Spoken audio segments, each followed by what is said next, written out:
Hey everyone, I am Mary Copeland. I'm your instructor for the fall semester, and I just want to go over how the class works and show you some things and just let you know if you have any questions to reach out.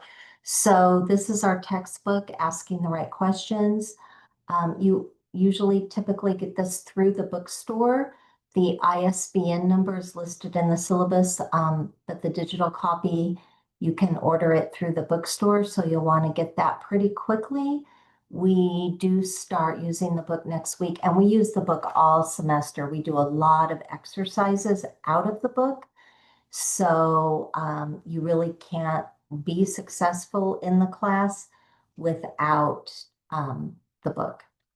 So I'm going to share the class with you and show you some important stuff.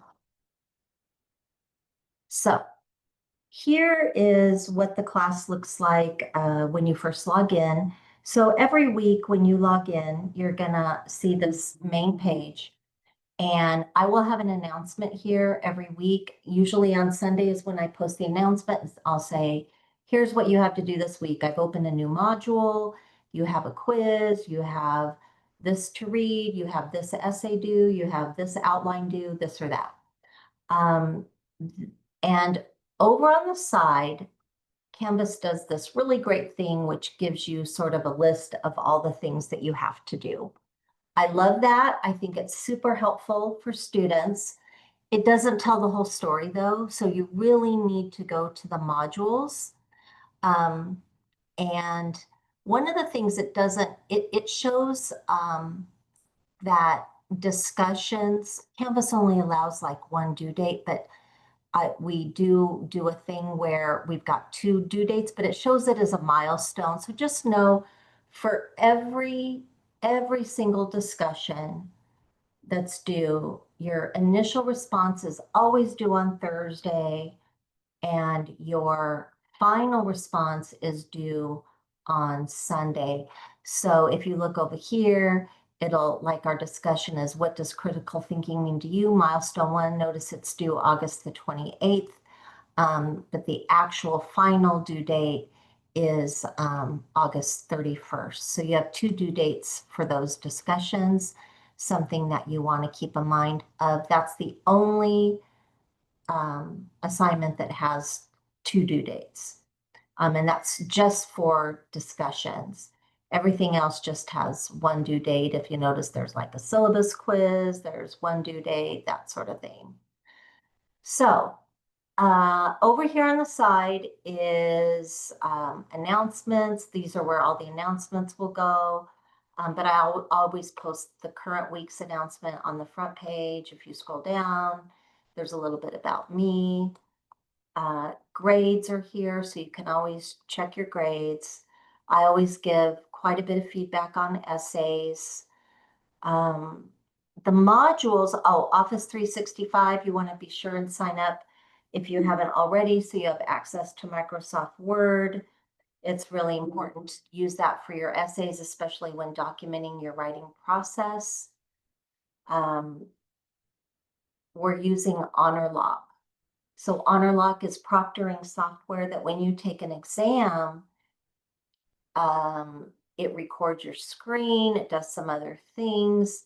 Obviously, this is so that students aren't using things they're supposed to use, like AI and that sort of thing, to take exams.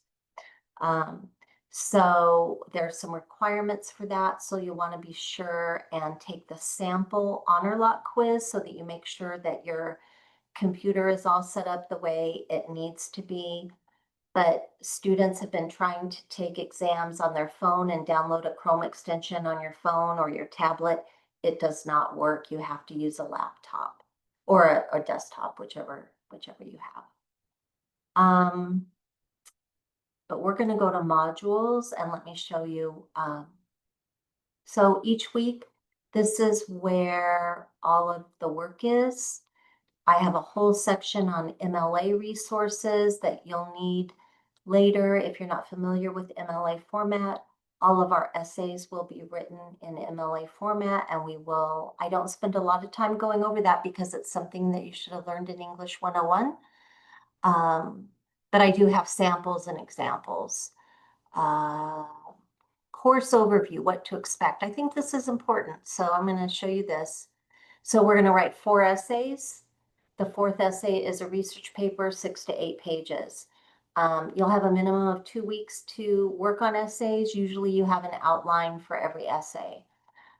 Most weeks there's going to be a discussion, which you'll have an initial response and then respond to 2 peers. Each week there's going to be an exercise from the textbook asking the right questions. Each week I'll post a new module with exercise and readings. There's a midterm, a final exam, and a timed writing exam. Back. So just so you know what we'll be doing over the course of the semester. So each week a new module will pop up. This says week 1, next week there'll be a new one.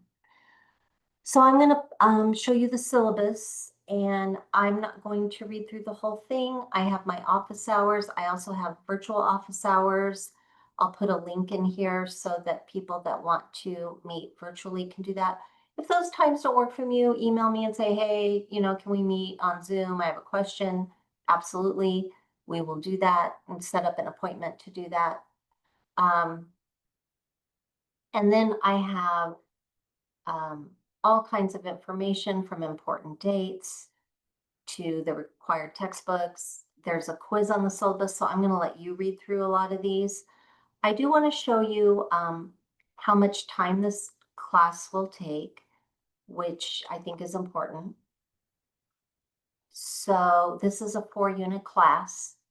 So that means you have 4 hours of in-class time and plus an additional 8 hours each week of out-of-class time.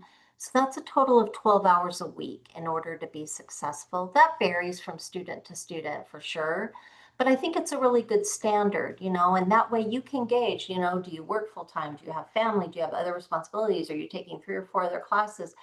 Just so you know, like how much time you want to set aside, for this class. Could be a little less some weeks, could be a little more. If you're doing your research paper, might be a little bit more.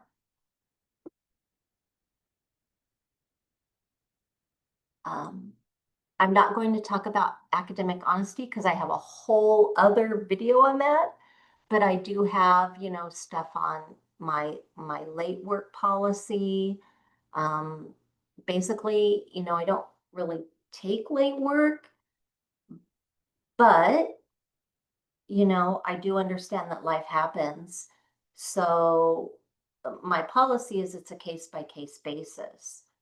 If you reach out to me and you have some sort of documentation about why you weren't able to complete an assignment, depending on what's going on, we might be able to turn in the work. That would be fine.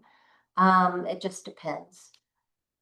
So read about what to do if you have technological issues. Read about what the discussion guidelines are. They're very specific as far as word counts. You need to meet minimum word counts, that sort of thing. We also work with college level material. I'm going to click on that really quick. So what do I mean by college level material?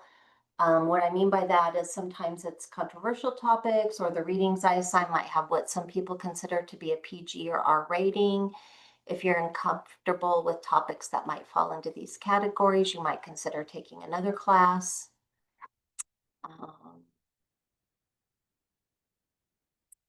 Trying to think of what else I want to cover. Grading is pretty basic as far as the percentages.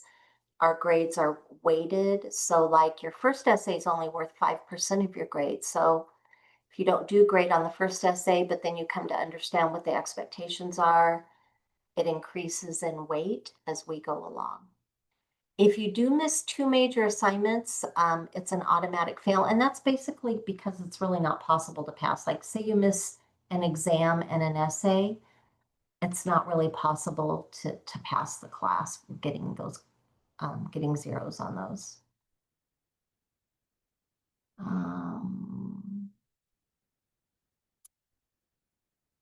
Course objectives. I'm not gonna read through all these, but I think this does kind of talk about the difference between this and English 101. So in English 101, you're learning the basics of writing an essay. Now, what we want to see is that you can do logical reasoning, that you can generate complex ideas. So it's not just surface level discussion, it's in-depth critical analysis that we're looking for in English 102, or at least the attempt to do that. And so, but you can read through these yourselves. Other than that, I'm going to leave the rest to you, but be sure to email me if you have any questions, and I look forward to our class together.